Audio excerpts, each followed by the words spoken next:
something Sam and I continuously talk about on our podcast, is the thing that is really challenging with, let's say, controlling your reality, controlling the way you go about your life, is that it's hard. It's hard to get over that fear. It's hard to push yourself outside that comfort zone. And it's really funny that we're having this conversation because I'm actually reading a book right now called Feel the Fear and Do It Anyways. Feel the Fear and Do It Anyway by Susan Jeffers. And she talks about principles that you're literally talking about right now. And just like one specific thing from that book that I think about when I'm reading it and what she talks about is that at the end of the day, everything that happens to you in a given day, everything you feel, everything you hear, the way you go about your life, you're the only one to blame for everything. And the way you go about it, if something bad happens, if you're upset about something, if you're unhappy with the way you're sitting at your desk all day for 8 hours, at the end of the day, the only person that's going to feel sorry for you is you. And to get out of that is you got to overcome that fear and that comfort, essentially, that is keeping you there. Because life is pretty good on the other side of the comfort zone when you overcome a fear. And then what's great about that is you get over that hump, and then there's a new fear. But you're already now elevating up. You're elevating to a new place. And I just think it's such an interesting concept that we all deal with on a daily basis. Everyone lives with fear, but everyone deals with fear differently. And if you think about it, fear, it's basically a perspective. Because for some of the people, they call it fear. For example, jumping from a plane and do a parachute. Skydiving, yep. Skydiving, yeah. To do jump from plane, do skydiving. For some people, they say, "Oh my God, I fear from that. There is no way I'm going to do it." And some people say, "Oh my God, it's exciting. I love it. I'm going to do it again." To be honest, I did skydiving a few months ago, and it was an amazing experience. It was fun. But the moment that you really feel the fear, you go on the plane and you go up. And I chose the highest altitude. The highest altitude, yeah, the highest altitude, and it was 14,000 feet. And I'm sitting on the plane. I'm the last one in a row. We're all sitting on the plane. And the first one jump. The second one jumped. We were around 5 people over there, 6. They all jump. And the airplane keeps going up. And I'm the only one left. I'm sitting at the edge of the plane, looking down. And I'm saying to myself, "Oh shit, what I did." But then we just jump off the plane, and for a split second, your brain feels like, shit, I'm gonna be dead. That's it. But after this split second, you feel amazing. You just fly, and you are having the best time of your life. And we have to remember that fear is a small part that when we just overcome the fear, we have a great time. We enjoy more. We expand our limits in life. I think that's so cool. Yuval, it's so funny because I speak publicly a lot, whether that's in meetings. Sam and I do public speaking. I've done public speaking ever since I was young. I hate public speaking, but the one thing I love about public speaking is that when I get over that first 10 seconds and all the nerves that led up to that moment, the night that I didn't sleep before, and I get to that first 10 seconds and I realize that people are listening and it's going to be okay, then I love it. It's great. There's such an energy rush because I got over that fear, and then you end and you're like, wow, that was so much better than it could have been. Granted, sometimes I've botched and it's terrible and miserable and makes the next time even more difficult. But there's just something about the idea, like you just talked about, jumping out of an airplane, the first 10 seconds, or probably less in an airplane, first second, you're scared shitless. And then there's something about realizing that you're just going to be okay. Like, things are going to work out. Regardless if you do terribly or not, it's going to work out. Maybe on an airplane, it's a little bit more finite. You're either alive or you're not. But it's true. And Parker, we were supposed to go skydiving together, so we're going to have to do that again at some point because Parker was sick and was not able to attend with me. But Yuval, I'm with you. Always he's doing the sick trick. Yeah, exactly. Trust what me. was it? I gave him enough shit. He had a stuffy nose and he bailed. My ear was clogged with like mucus. It was like rushing out the side. Yeah.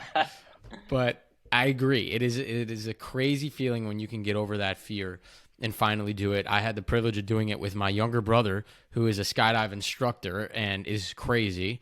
And it was incredible, right? To face that fear and again, alter your reality a bit.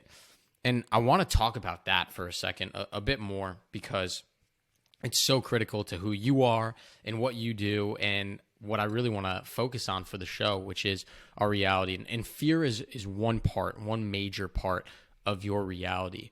What other aspects of our realities is something that we can work on or improve or alter ourselves? Definitely. I would say that fear is kind of a main thing that influences a lot of things in our life. So it's like fight or flight. It's like in our DNA almost. Definitely. And Yeah. I'll take the fear and I'm going to say that the way we can change the way we perceive things by changing how we call them. For example, if we say to ourselves, a person that always say to himself that he is a very stressed person, he will be stressed because he designed every day his mind, maybe not every day, but he designed his mind, he's programming his mind to be stressed. He says, I am stressed. This is who I am. I am stressed. We have to change it. It's not who we are. It's the way we behave. Stress basically change our behavior in some way. For example, our body language will be, our shoulders will fall down. Maybe our hand will tap on the table. Our breathing will be shorter breathing. We're going to breathe faster and we're going to look probably down. And some trick that you can, I'll share with you. When we look down with our eyes, we are having, if you'll think about it, when you speak with yourself, you're going to look down. So if we look at people and see that they are looking down, we know that right now they're having a conversation with themselves in their mind. Just a thing that you can check later. It's fun to know that.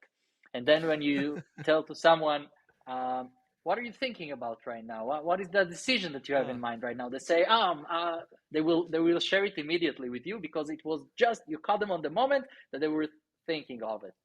So some small thing. But where was I? I jumped into another step. So no, it's okay. Go ahead, keep going. But yeah, it's definitely the way that we perceive the fear. So don't call it fear, call it a different name. For example, instead of I am stressed, say I'm feeling a little bit stressed right now, but later it's gonna be better. I'm getting better right now. I'm breathing slower and I'm straightening my body language and just allow yourself to release the fear. It's not going to be there for long if you release it. Don't focus on the fear. Focus on what do you want to feel. Something that I think is fascinating about these tools and these tricks that we have to change our reality and change our perception of our fear is a lot of them come back to like these basic human instincts, right? Like fear at its core was created, like the release of our different hormones and glands and our heart rate increasing and adrenaline pumping, that was to protect us from danger, right? And survival. So going back to DNA, I'm reading a history book right now, so I'm kind of into this stuff, right? So going back to that, that's the root of the fear. And some of the tricks, Yuval, that you've shared with us, they are tricks that are so basic because they help alleviate those fears. So Parker and I are big proponents of drinking a shit ton of water, right? When you are feeling stressed, hydrate. That's one. That gets rid of your fear of dehydration, right? Maybe you are stressed and you're hungry, eat a healthy snack. That gets rid of your fear of starvation, right? Take a deep breath and slow your breathing.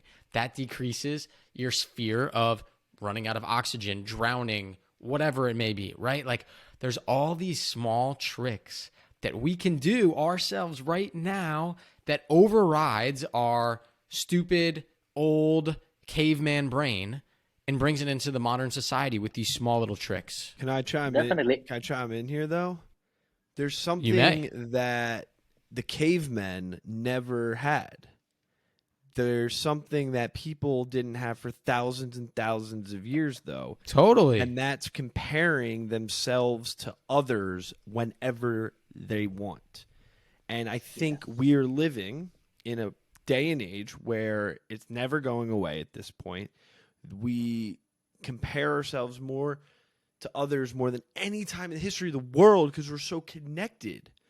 And our body and brain are probably freaking out, like naturally, like there's just like, oh, I want to be like this person. I want to be like this person. But oh, wait, I'm not like this person. And it's just a continuously, it's just this continuous thing like, oh, I'm just sitting here. I'm just working, but that person's doing that or this person's doing that. And I think it's a challenge. It's a big challenge. And I think a lot of people are struggling with not trying to compare. It's almost hard not to compare yourself to other people today in day and age.